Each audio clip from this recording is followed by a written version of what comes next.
A collective apology to all of our students who we made hysterical over ChatGPT. I mean, maybe we traumatized them because we were hysterical.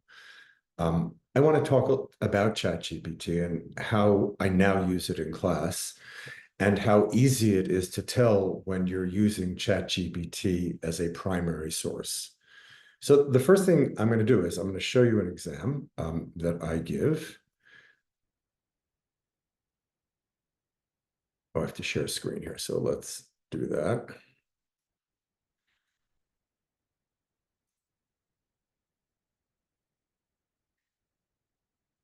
And here is the exam that I give them, no matter what, there's a take-home aspect to it or whatever.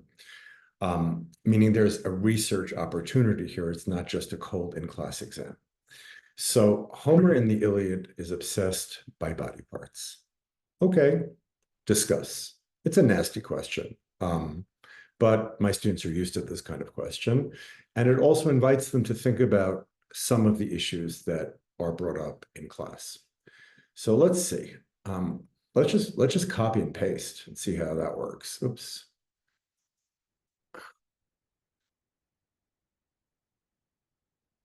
Let's see.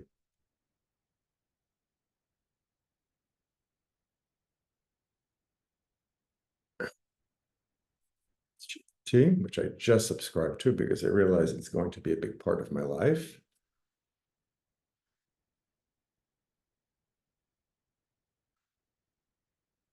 I just told it I'm asking a question. Beautiful. Okay. So I got my opening paragraph here. I love that it always specifies and gives you quotes. As we'll talk a little bit later, this is actually what you do use it for, but we're not there yet. It tends to be verbose. One of the things I was told in our lecture yesterday was that you have to give it instructions like to chill out on the excess language, the verbiage. The claim that Homer in the Iliad is obsessed with body parts is supported by numerous examples throughout the epic. Okay. This obsession is not just a selection of points, but serves multiple purposes, including the brutality of war, highlighting the heroism of individual warriors, and exploring themes of mortality and human fragility. As a written first paragraph, it's pretty good. There's not a lot of fluff. ChatGPT usually has a lot of fluff unless you instruct it otherwise. I haven't. I mean, here's an obvious one. Visceral reality. That's just classic bad writing. It usually puts in adjectives and makes phrases like this and speaks in hyperboles. Now, I love this, and it's coming up with some great examples also.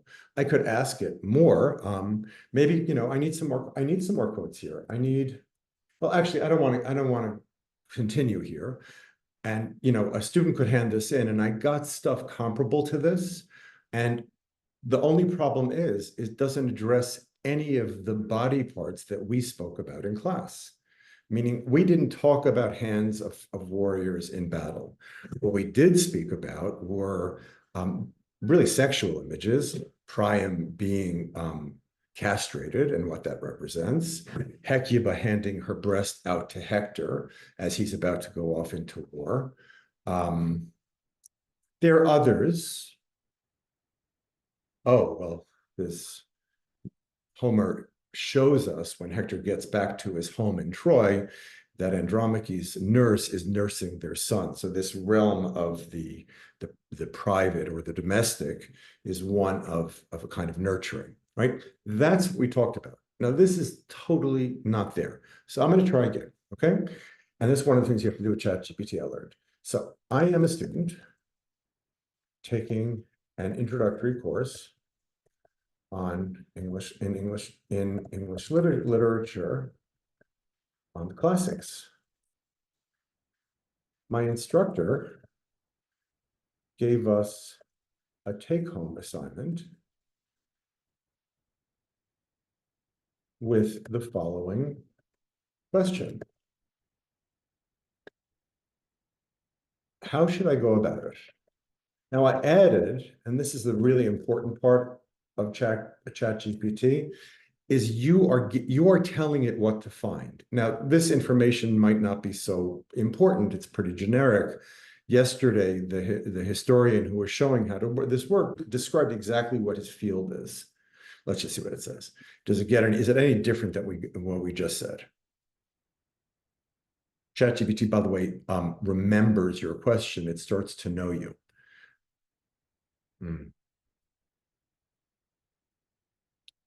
Okay. Now, because I've went over my notes and I was in class, I would say, oh, I'm just being polite. These are interesting quotes. But I'm more interested in images of the feminine breast, for example, or also Priam's castration. And of course, the role of arms in book, I think 19, where Andromache reaches her hands out for the dead Patroclus. Now, I know this all, and I spelled his name wrong, whatever. It knows from context. I know this because I went over the notes. I'm not cheating, right? I'm using the resources at my disposal. Let's see now what happens.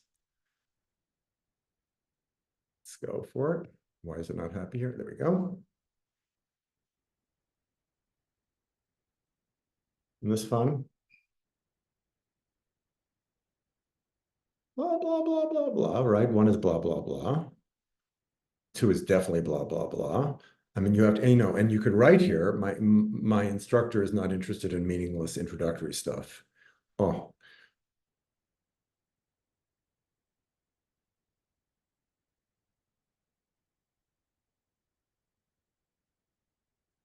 Hmm.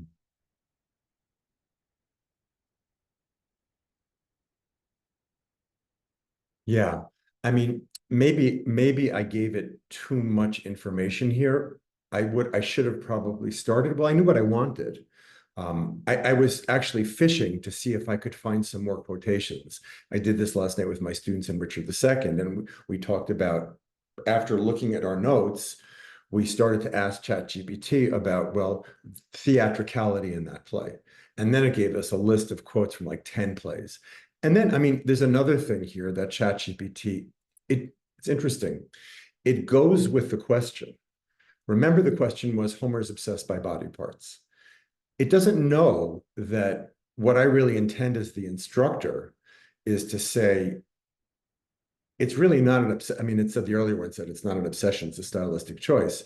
But to push that a little bit harder, Homer's not obsessed by body parts, but he's using body parts at these key moments.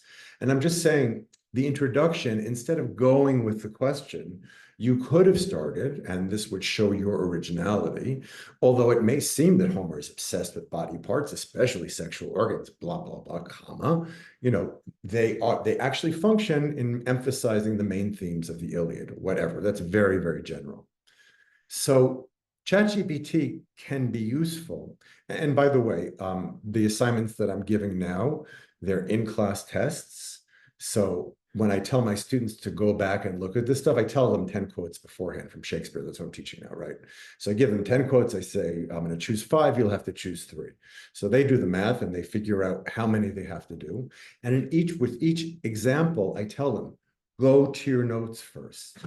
When I was doing this, I went to my notes first, and then I went back to the books that I wrote in. No, I still might do that, but I taught Richard II like 5 weeks ago, so I didn't remember anything. I did remember, of course, that we spoke about theatricality. So that's what I introduced to ChatGPT, and it gave me stuff. I'm less interested in rich tapestries and detailed imagery. I mean, that's really all fluff. And the thing it can help you with, let's see, are there any more? Let's see, are there any more examples like this one? And I'm thinking of extending this argument into the Odyssey.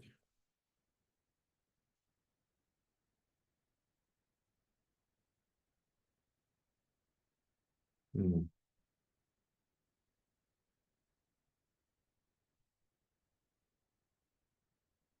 Yeah. These are all interesting, but not really what I'm looking for. All right. Yeah, this is it's getting much too much. And I want to tell them this is not what I want. It's just too much here. It's going back to the first example. Um, that was lengthy. I want to stay along the lines. I want to stay on the theme of body parts like I described above.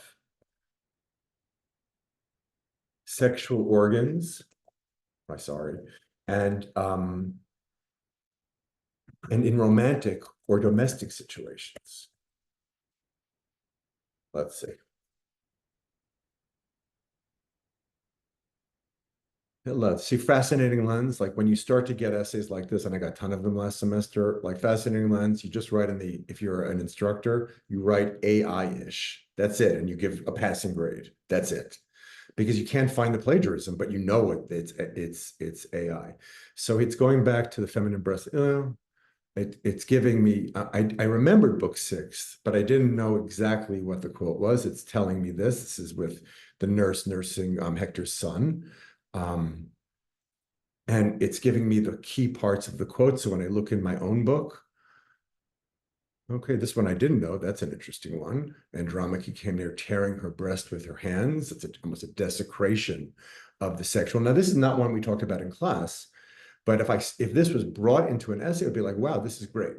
It's not that I don't want my students to think out of the box, but when they think out of the box, out of the question, that doesn't interest me. This does.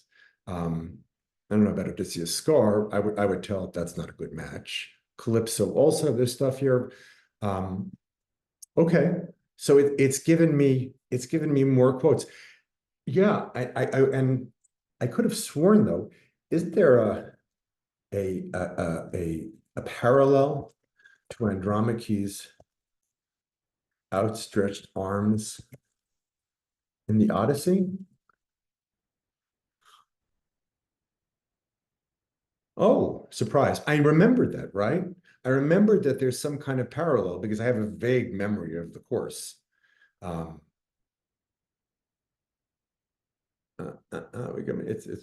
oh, Penelope's outstretched arms. So if somebody put that in the essay, it'd be, oh, wow, that's great as well. And this is something that, of course, we did cover in class. So ChatGPT can be a kind of reminder. Now, remember here, when you ask it to make the argument for you, it's going to fail. But when you know what the argument is and you want a good study partner, you want somebody to help you focus in on what's important, it's going to be great. I mean, this counter arguments and rebuttal, you guys learned how to write in composition. So this stuff, I would tell it, and I will tell it when I create my profile. Spare me the excess. Um, anyway, so we are apologizing, and we're also telling you ChatGPT can be your friend.